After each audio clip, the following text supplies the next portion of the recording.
a doutora Luciana Pereira da Costa. Eu só abri aqui a minha aba aqui com os assuntos que nós vamos abordar com ela aqui, para que a gente possa ter esse diálogo, então, nesta manhã.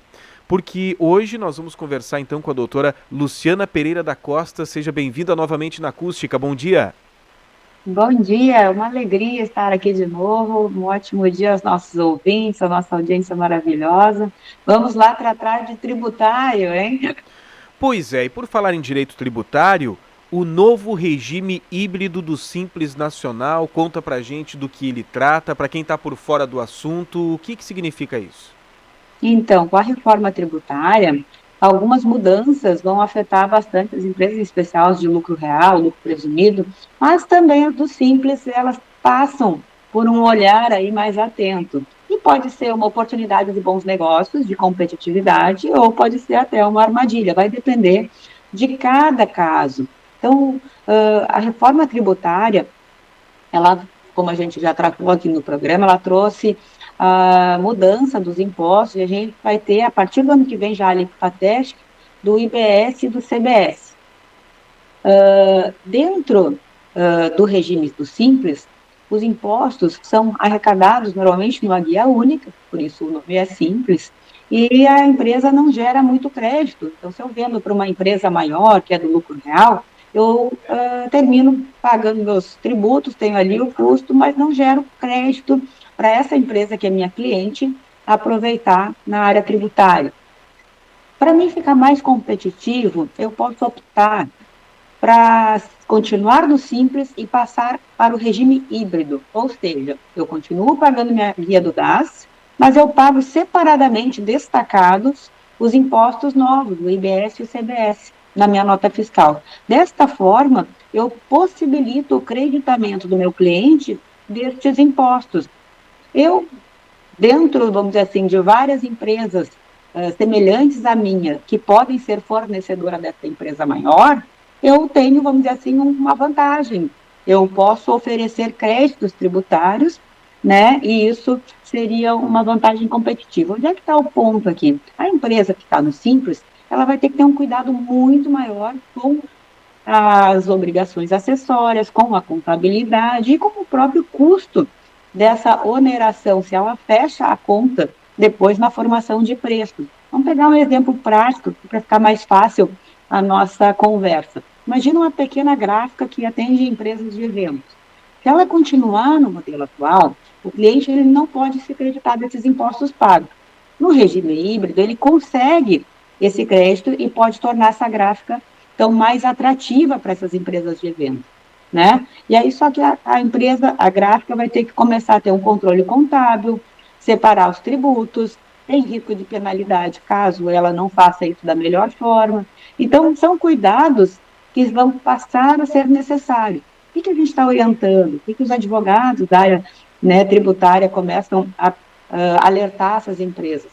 Façam as contas, vejam se realmente vai valer a pena a oneração, tanto de tempo quanto de custos que isso vai gerar, e a tua competitividade aí junto aos teus clientes. Que tipo de cliente você atende? Eu atendo bastante empresa que tem faturamento mais alto, faria sentido na minha operação fazer isso? Ou não? Meus clientes, de regra, não têm essa característica e isso não ia mudar muito e eu apenas estaria deixando mais complexa a minha contabilidade. Essa é a pergunta, no fim das contas, que tem que ser feita. Ou seja, não adianta a gente ficar. Não, eu vou aderir, eu vou fazer parte disso aí. Há necessidade de avaliar cada caso, principalmente quando a gente fala sobre micros e pequenas empresas, né? Perfeito, é bem isso mesmo. Cada caso é um caso, a gente sabendo da informação, e esse é o nosso papel aqui na rádio, trazer a informação para que as pessoas se alertem e cada caso vá atrás para ver se é adequada aquela solução ou não. Bom, tem um termo aqui que eu confesso para ti que eu não conheço: split payment. Como o novo modelo de arrecadação pode afetar o fluxo de caixa das pequenas empresas? O que é isso? É uma palavra nova, uma palavra estrangeira, né, que entra aí para o nosso vocabulário. Split payment quer dizer, é uma forma de pagar tributo. Como é que funciona hoje? A gente está há décadas acostumados com a seguinte forma: faça a operação ali de compra e venda, enfim, por exemplo, e entra o dinheiro na conta da empresa, E a contabilidade faz todas as operações ali necessárias para dali a 45, 50 dias, aquele tributo referente àquela operação ser efetivamente recolhido, né? E aí vem todos os procedimentos contábeis envolvidos. O split payment é uma forma diferente. Na hora da operação, por exemplo, você foi lá na cafeteria, comprou o cafezinho custou R$ 5, entra na conta da empresa R$ 13,50, e o restante, equivalente aqui, eu estou fazendo uma conta meio de padeiro, né, brincando, mas é de 30%, esse R$ 1,50 vai direto para a conta do governo. Então, nem passa pela conta da empresa. Esse é o famoso split payment, que é uma das grandes novidades da reforma. Então, ele prevê que o imposto seja retido no momento da transação. O valor do tributo nem passa pelo caixa da empresa e vai direto para o governo, como eu falei. Isso vai afetar o caixa, às vezes. Tem empresa que trabalha com a questão, eu vendo, mas eu vou faturar lá na frente, mas tem uma questão de prazos aí que está envolvida. E aqui a gente está falando de não só pequenas, mas de todas as empresas, é uma modalidade de recolhimento de tributo. Mas vamos colocar aqui para pequena empresa, já seguir na mesma linha da primeira resposta. Pensa numa loja, por exemplo, de cosméticos que vende para salão de beleza. Antes, ela recebia o total da venda e depois ela recolhia os tributos. Nesse split payment, o imposto já fica descontado na hora. E se a empresa não tiver uma boa gestão financeira, se essa empresa que vende os cosméticos, ela não tiver essa gestão bem afiada, pode faltar dinheiro para pagar os fornecedores ou investir em estoque. Então, esse é o pensamento que as pessoas, as empresas vão ter que ter, né, as pequenas, as médias e as grandes, enfim, todas elas, porque essa modalidade, essa novidade começa com a reforma. Então, começar a conversar sobre como é que vão ser os novos procedimentos a partir da reforma tributária é de fundamental importância. Ano que vem, 2026, já vamos começar a sentir os primeiros efeitos da reforma.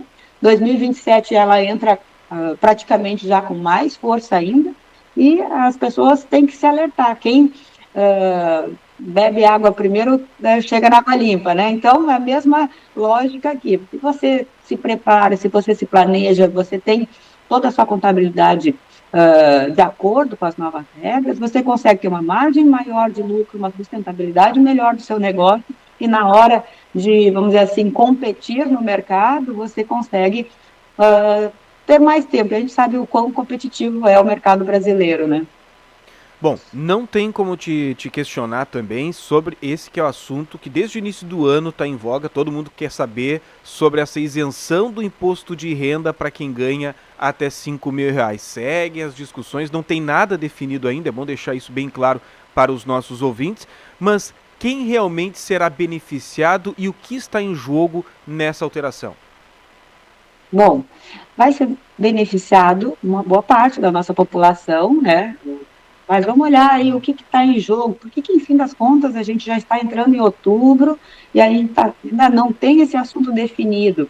Na verdade, o que a gente tem aqui é o jogo político, né, lá do nosso legislativo em Brasília, que ainda não conseguiu fazer as tratativas necessárias, né? A gente teve uma proposta inicial do governo, essa proposta não foi adiante, temos um PL que está sendo analisado, esse PL está dependendo de negociações entre os parlamentares, né, o Senado, Legislativo, a Câmara está ainda em debates, e a gente precisa cobrar isso.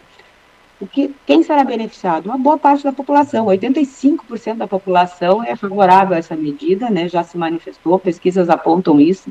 Hoje, quem ganha acima de R$ 2.212 já começa a pagar imposto. Então, veja o quão defasado a gente está, né? Há um tempo atrás, logo que a gente começou a falar sobre esse assunto, eu fiz um cálculo colocando o IPCA, que é a inflação, desde lá de 94, que é quando para de ter atualizações na tabela do imposto de renda, e atualizando aquele valor para hoje, chegaria em R$ 6.120. Então, ainda que seja 5 mil, ainda estão nos devendo um pedaço da inflação acumulada ao longo desse período, e a negociação dentro do legislativo é o que está em jogo aí, o que eles vão ganhar ou perder com isso. Então, vejam, a gente está assistindo os parlamentares debaterem sobre o que eles ganham ou não ganham, e a gente não vê dentro desse debate qual é o real interesse do país.